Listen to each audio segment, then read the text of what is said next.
The beginning of the study of magnetism can be traced back to Egypt. Also, we find the Greeks used it, and among the Greeks and early Egyptians, we have the first understanding of the nature of magnetism. It was used principally in healing.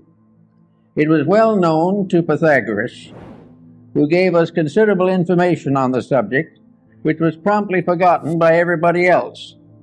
Then we have little knowledge of it, except through the Arabs. The Chinese were aware of it because of the discovery of the mariner's compass. But for the most part, it was neglected until the 17th century, when it became involved in the story of Rosicrucianism.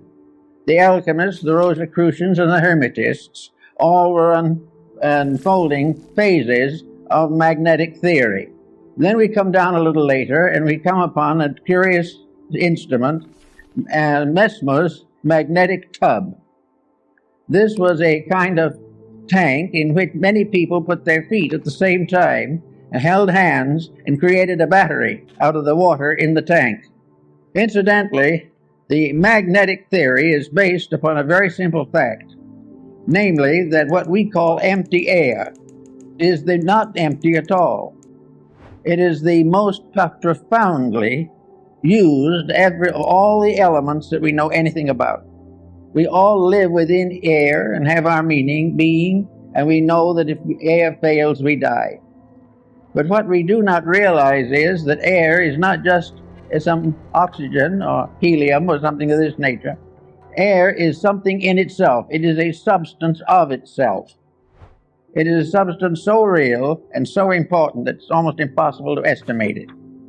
It is a tremendous field of magnetic energy. The atmosphere carries the magnetism of the sun.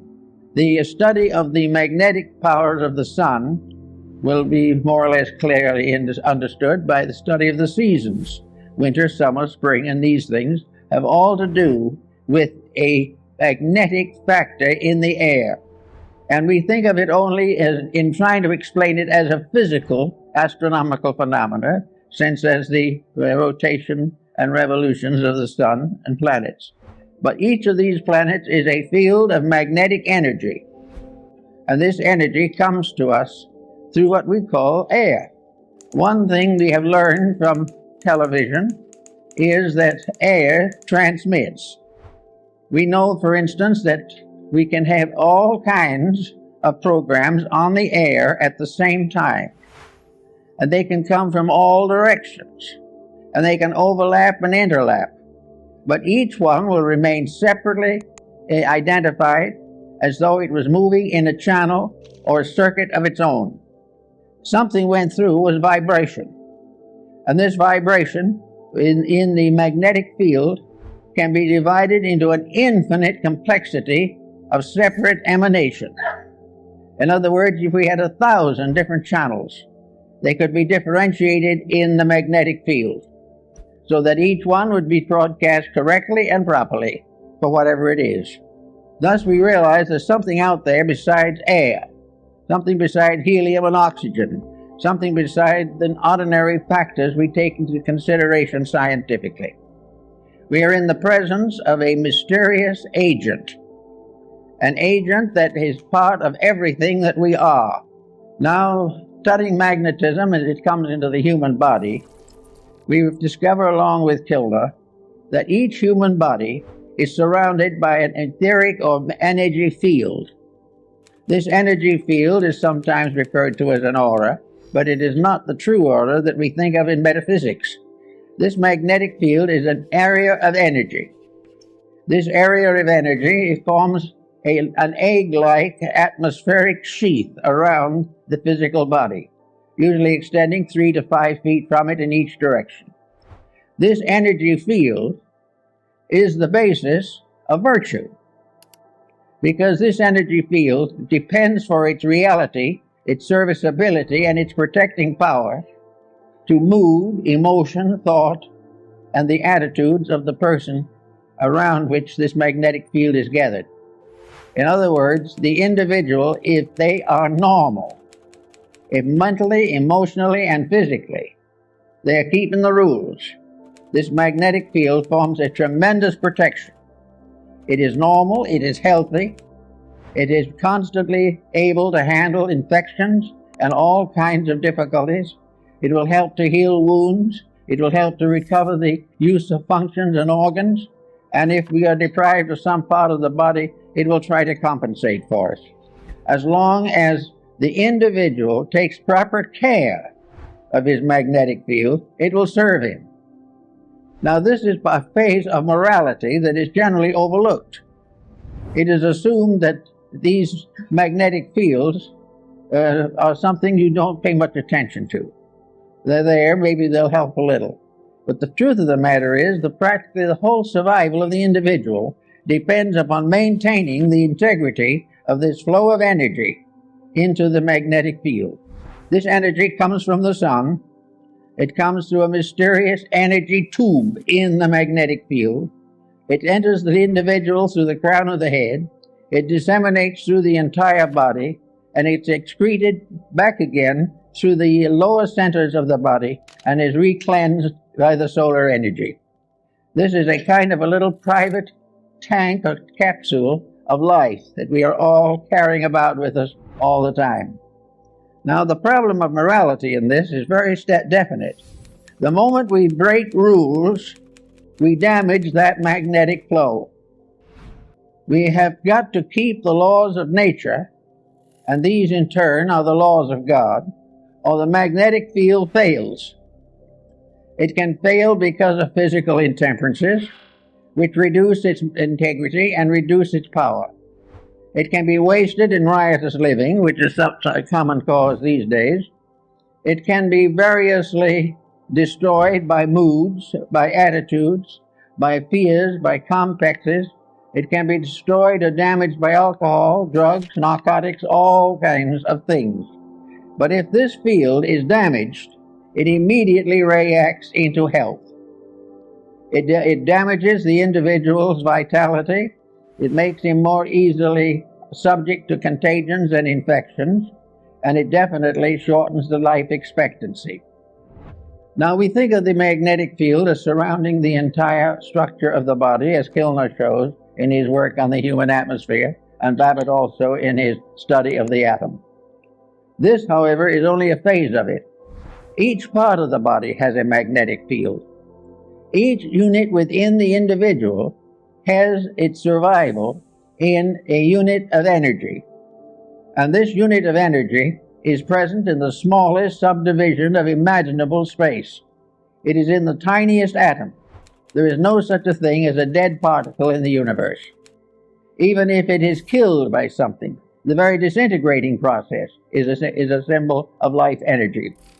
Therefore, we are confronted with the natural problem of realizing that virtue is to keep the law of the energy field.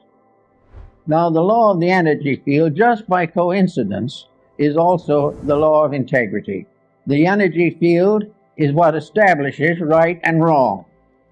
The energy field tells us that to lose our disposition and temper fit is wrong. To use various negative, destructive attitudes is wrong. To compromise the principles of right living is wrong. To think badly, to feel unpleasantly, to be engaged in any action or concept which is contrary to the common good damages the magnetic field and therefore is wrong. Selfishness injures that field. Every vice we know, the breaking of any of the 10 Commandments and a number of other rules results in damage to that field. It has nothing to do with nation. It has nothing to do with the ordinary concepts of codes, because the final code itself is based upon the life principle in each part of the human constitution. So we have each little cell has its own moral responsibilities. The stomach has its own magnetic field. The stomach is not simply an organ. It is an organism. It is a living thing within the human body.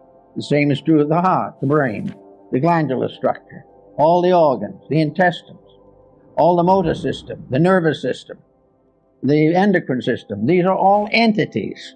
They are entities of magnetic unities. They are part of living organisms that are cooperating together for the common good. To abuse one is to damage all. To neglect one is to neglect all. Each of these organs has its own field in the body, and all these fields together constitute the grand magnetic field that surrounds the complete person. Now we go inside of this for a moment to see what we're dealing with. So we go back to Pythagoras, who was very timely in that. He tells us that in Egypt there was a temple in which therapy was the result of this contemplation of symmetrical geometric solids. In other words, the images of therapy were mathematical cubes, octagons, and various forms, dodecahedrons, each one placed upon a kind of altar or pedestal for the contemplation of the sufferer.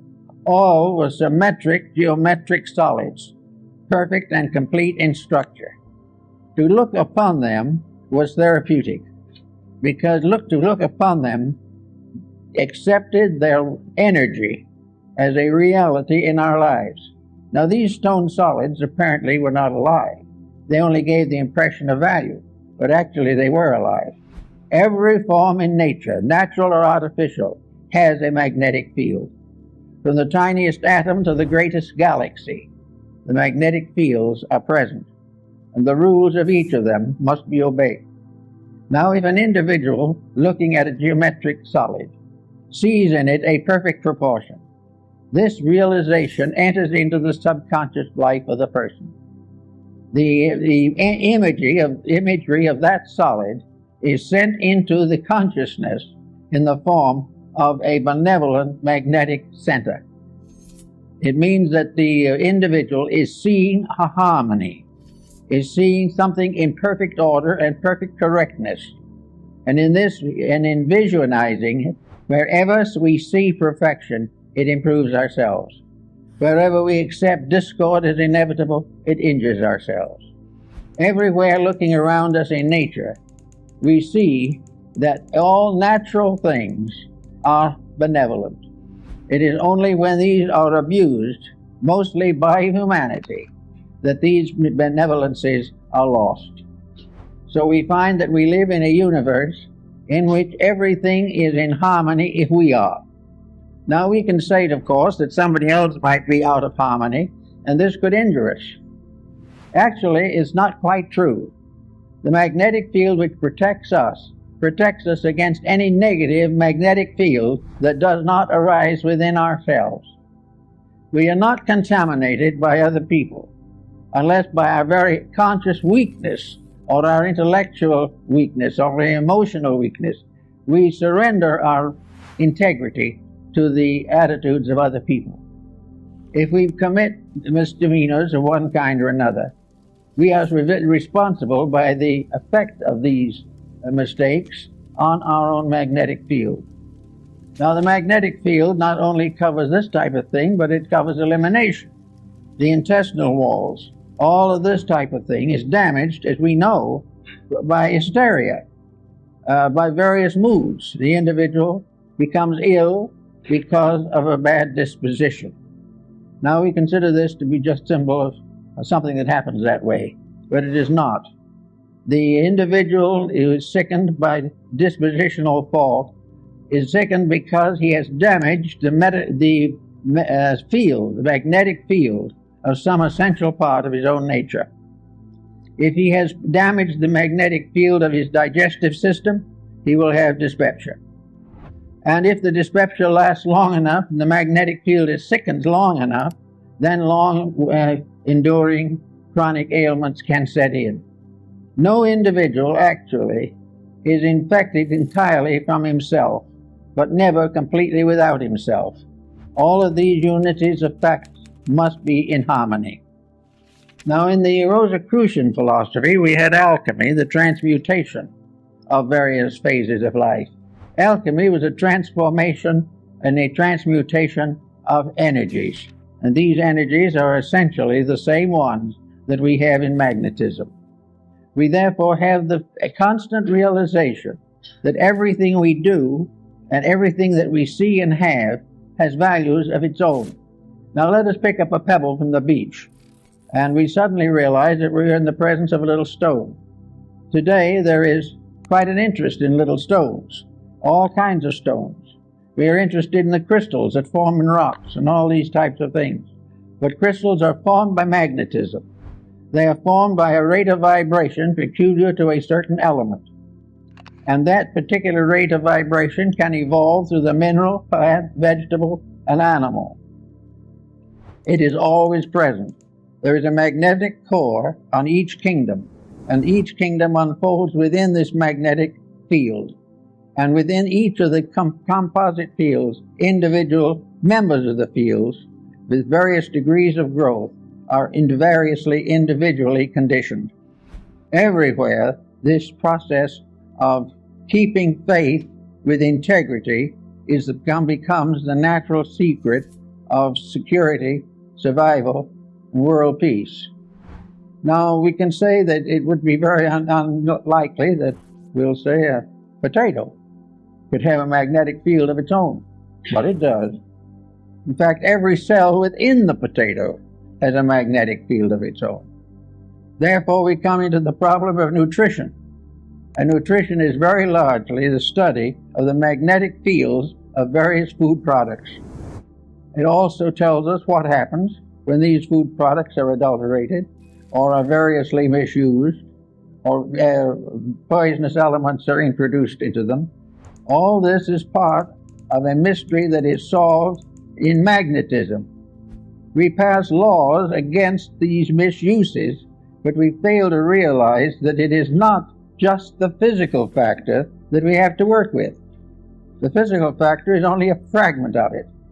The main problem is to realize that behind all of these problems, whether of government or of religion or of philosophy, all these things are in trouble because of lack of integrity. And integrity is simply keeping the laws and rules of energy fields. Each field has its own integrities. All integrities in all fields are compatible. All lack of integrities, all departures from integrity in any or all fields are in conflict constantly. The only way the individual can escape conflict is by never abusing the energy factors of his own life. He must never abuse his body, his emotions, or his mind. He must never permit himself to develop attitudes that are incompatible with the integrities which nature has bestowed. The magnetic fields are absolutely honest. There is no possible way of making them dishonest. The only thing we can do with them is to destroy or limit the manifestation of their integrity. If we break the rule, we lose the benefit of that particular energy. When we lose that benefit, we then say that evil has come to us. But it is not an evil thing that has come to us. It is the failure of a good thing to be developed and purified and intensified. The magnetic fields are also in a state of constant evolution. They're in evolution in the life of the person. The individual may be born on a certain level of magnetic integrity. If he becomes a better person, he strengthens these values in himself, because actually it is all a matter of gradually strengthening the perfection of an energy resource. Now, no one is going to perfect it in one life or 100 lives maybe, but he's going to grow. And the more integrity grows, the more rapidly the individual becomes harmoniously adjusted to the principle of life to which he belongs. In our world at the present time, we are in a sad state in which practically everyone has broken every conceivable rule. We are living day by day trying to live off the profits from our own mistakes, and this is not really profitable. We are not realizing that this has nothing to do primarily with the theology. This has nothing to do with laws of government. This has nothing to do actually with our legal codes. It has to do with the relationship of energy to its proper ends and purposes. We know what it's supposed to be, we know what it's supposed to do, and we know that it isn't accomplishing that. Everything that has an existence has a magnetic field. It may have one that is not even visible. And the whole of our atmosphere, the whole of the world in which we live, is one mass of magnetic interplays. But as long as these are kept honest, they are all compatible. And a universe in which there was no dishonesty would be free from every infirmity.